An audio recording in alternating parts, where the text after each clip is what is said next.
दिल्ली विधानसभा का आज परिणाम आया। फिर एक बार आप पार्टी को पूर्ण रूप से बहुमत मिला 63 सीटों पर। बीजेपी को कहाँ चूक हो गई?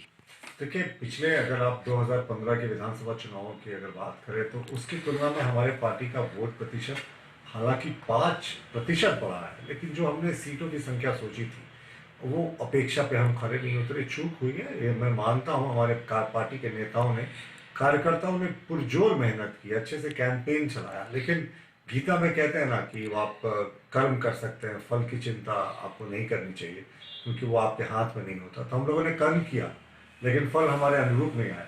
लेकिन इससे सबसे बड़ा मैसेज कांग्रेस के लिए गया है। 70 सीटों पे वो चुनाव लड़े और 63 सीटों पर वो चुनाव में उनकी जमानत जब्त हो गई। कई सीटें ऐसी थी जहां कांग्रेस 300-400 वोटों पर सिमट गई। तो आप समझ सकते हैं कि इस देश में कांग्रेस किस तरीके से अप्रासंगिक होती जा रही है।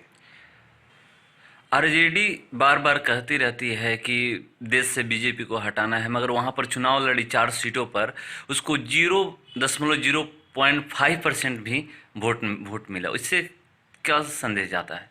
देखिए, जबकि वहाँ पूर्वांचल के वोटर्स की बड़ी संख्या है, दिल्ली में बिहार के बड़े संख्या में वोटर्स है, लेकिन उन्होंने भी रिजेक्ट किया। लालू प्रसाद और राजद का मॉडल विकास का नहीं चलने वाला है इस देश में।